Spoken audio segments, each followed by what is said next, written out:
एक जिंद और एक ब्राह्मण की बड़ी ही रोचक कहानी है। अगर आप चैनल पर प्रथम बार आए हैं तो चैनल को सब्सक्राइब कर लीजिए और घंटी कॉल पर प्रेस कर दीजिए।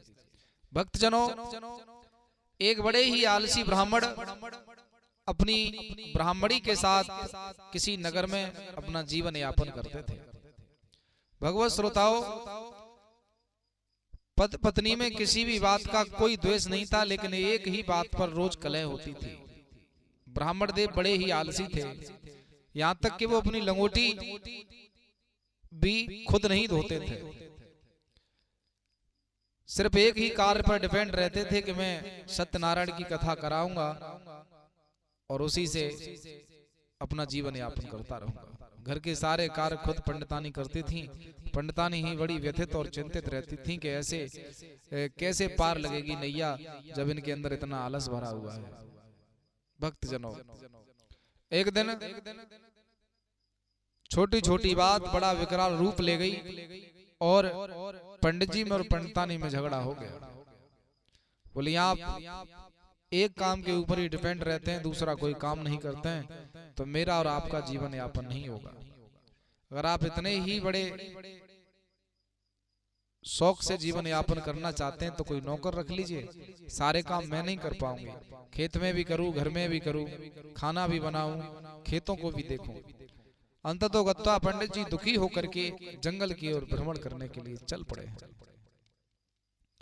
जैसे ही रास्ते में पंडित जी जा रहे हैं, सामने से एक संत भेष में बड़े ही दिव्य रूपी छोटे से बालक संत आ रहे हैं। उन्होंने पंडित जी को प्रणाम किया, पंडित जी ने भी उनको प्रणाम किया। तो पंडित जी का उतरा हुआ चेहरा देख करके वो बाल संत पूछने लगे हैं कि हे ब्राह्मण देव, आज आप उदास कैसे हैं? तो पंडित जी बोले हैं कि मेरी समस्या का समाधान किसी के पास नहीं है, हे बाल संत, आपके पास भी नहीं है। उन्होंने कहा कि देखो, समस्याएं तो समाधान के लिए होती हैं, जब आप बताएंगे नहीं तो समस्या का समाधान होगा कैसे?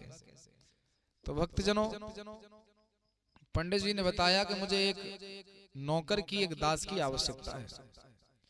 भक्तजनों, बाल संत ने कहा कि दास कैसा चाहिए? तो बोले, दास ऐसा चाहिए जो मेरे सारे कार्य करता रहे, मैं कुछ भी न करूं। तो बोले, ठीक है, आपकी समस्या का समाधान हो गया, आप घर चलिए। बोले, समस्या नौकर कहाँ है? तो बाल संत ने अपनी झोली में हाथ डाला, एक शीशी निकाली और कहा कि हे ब्राह्मण देव, इसमें से एक दास निकलेगा, जैसे ही ढक्कन खोलोगे वो अपना विकराल रूप लेगा और आपसे कहेगा, बताइए काम क्या है? तुम्हें काम बता देना है और फिर इस ढक्कन में, इस शीशी में ही उसको बंद कर लेना है। जब आपको काम की आवश्यकता हो तो इसको खोल देना, उसे निकाल लेना। ठीक। उन्होंने गांव के बाहर ही नदिया के सारे उस ढक्कन को खोला, शीशी में से एक जिंद निकल गया, हंसने लगा, हा हा हा हा हा, मेरा काम क्या है, काम बताओ।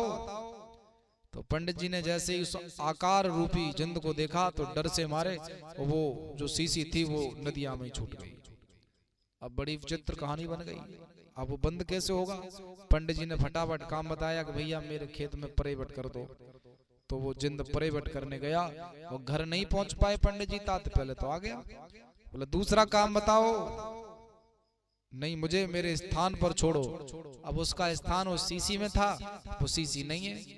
पंडित जी काम पे काम बता रहे हैं, जब उसका स्थान ही नहीं है और कई दिन से वो स्थान पे नहीं गया अपने पे, तो वो खिसिया गया है जिंद।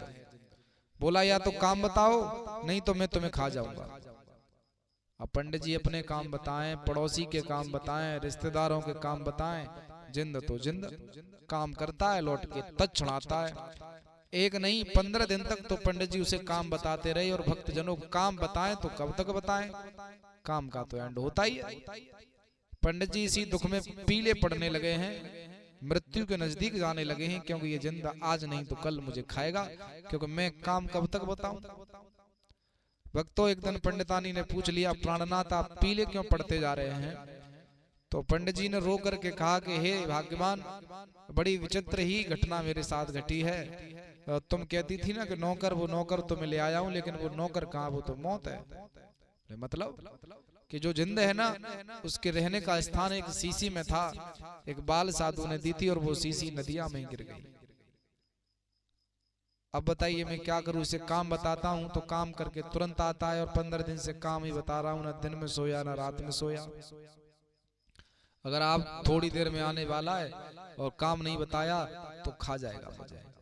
पंडितानी बोली इस परेशानी से मैं आपको निजात दिला सकती हूँ अगर आप अपने काम अपने आप करने लगो तो। बोले भगवान मैं आपके पैर पड़ता हूँ, तुम मेरा निजात करा दीजिए, इससे छुटकारा दिलवा दीजिए इससे। ठीक है। जैसे ही जिंद हंसता हुआ आया, काम बताओ नहीं तो मैं तुम्हें खा जाऊंगा, भच्चड़ कर लूंगा। तो पंडित जी बोले भैया आज के बाद तुम्हारी मालिक ये हैं, तुम्हें तुम्हारे स्थान पर ये पहुंचाएंगे। पंडित जी पंडितानी के पीछे दबक गए। बोले कि हे जिंद, इस गांव में जितने कुत्ते हैं उन सब की पूंछ सीधी कर दो। अगर ऐसा न कर पाओ तो तुम्हें तुम्हारी जाति की सौगंध है, लौट के मोहम्मद दिखाना। तो भक्तों आज तक वो जिंद लौट के पंडित जी के घर नहीं गया है, क्योंकि ये कहानी आपको प्रेरणा देती है कि अपने काम खुद करो, दूसरे के भरोसे मत रहो। और आदत वाले अपनी आदत नहीं भूलते हैं। कुत्ते की पूंछ दुनिया में ब्रह्मा भी सीधी नहीं कर सकता है, क्योंकि जो जैसा है वो वैसा ही रहता है। तो ये कहानी से आपको प्रेरणा मिली है कि आप जरूर अपने काम अपने ऊपर करें, अपने आप करें, पैर उतने ही फैलाएं जितनी बड़ी आपकी चादर है। नहीं आपका भी हाल पंडित जी जैसा हो जाएगा अगर आप दूसरों के ऊपर रहेंगे तो। नमस्कार, प्रणाम, आपसे विदा लेते हैं। फिर मुलाकात होगी किसी रोचक नई जानकारी के साथ।